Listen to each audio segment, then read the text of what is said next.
Saudara, dalam beberapa renungan ke depan ini saya ingin mengajak saudara berefleksi tentang kehidupan kita melalui sebuah kisah dari orang yang bernama Nasruddin yang mungkin saudara kenal. Dalam kisah itu diceritakan suatu kali Nasruddin ingin memasak, tetapi sayangnya dia tidak punya wajan yang cukup besar untuk memasak satu kali dalam wajan yang dia punya. Oleh karena itu dia kemudian meminjam wajan dari tetangganya, dan tetangga meminjamkan wajan yang lumayan besar. Tetapi rupanya ketika mau mengembalikan wajan itu, Nasruddin lupa, dan akhirnya tetangga harus menagih.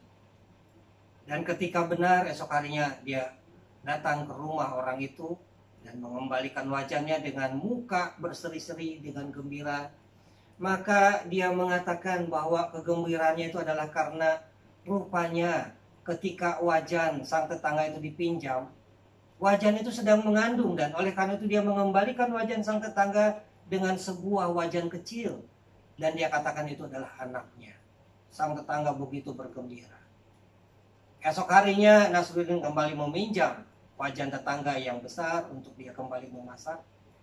Sang tetangga memberikan kembali, tetapi rupanya dia kembali lupa. Esoknya ditagih, dan ketika ditagih dia mengatakan besok akan dia kembalikan. Dan betul dia esoknya mengembalikan wajan itu. Tetapi ketika mengetuk pintu rumah orang itu, sekarang nampak wajahnya begitu berduka. Sang tetangga menanyakan, kenapa Anda berduka? Lalu Nasruddin mengatakan, rupanya wajan Anda ketika saya pinjam, dia sedang sakit dan tadi malam meninggal dunia. Dan oleh karena itu, dia tidak bisa mengembalikan wajannya, karena wajan itu telah meninggal.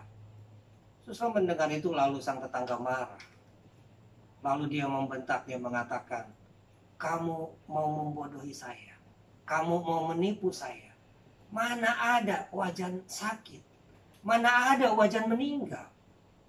Tetapi setelah Nasruddin dengan tenang dia mengatakan, kalau menurut Anda tidak mungkin wajan itu sakit dan meninggal, dan Anda marah karena itu. Tapi mengapa ketika saya katakan wajan Anda itu hamil, mengandung dan melahirkan anak, Anda percaya dan bersuka cita?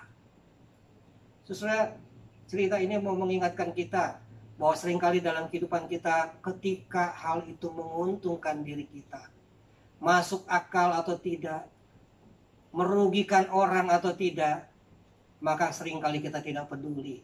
Yang penting itu untung buat saya. Saudara, dalam kehidupan keseharian itulah yang seringkali terjadi. Dan oleh karena itu, Rasul Paulus mengingatkan kita di dalam hidup bersama, bukan hanya mementingkan kepentingan sendiri, tetapi agar kita juga memperhatikan kepentingan orang lain. Dalam suratnya kepada jemaat di Korintus, dalam 1 Korintus 10 ayat 23 dan yang ke-24, Paulus mengatakan segala sesuatu diperbolehkan, benar, tetapi bukan segala sesuatu berguna. Segala sesuatu diperbolehkan, benar, tetapi bukan segala sesuatu membangun. Jangan seorang pun yang mencari keuntungannya sendiri, tetapi hendaklah tiap-tiap orang mencari keuntungan orang lain juga. Biarlah kiranya kita dalam hidup bersama bukan hanya berpikir untuk keuntungan sendiri, tetapi juga memikirkan orang lain. Terlebih di dalam segala keadaan yang sulit seperti ini, kita tidak mencari untuk keuntungan diri sendiri, tetapi justru menjadi saluran berkat bagi banyak orang. Tuhan memberkati.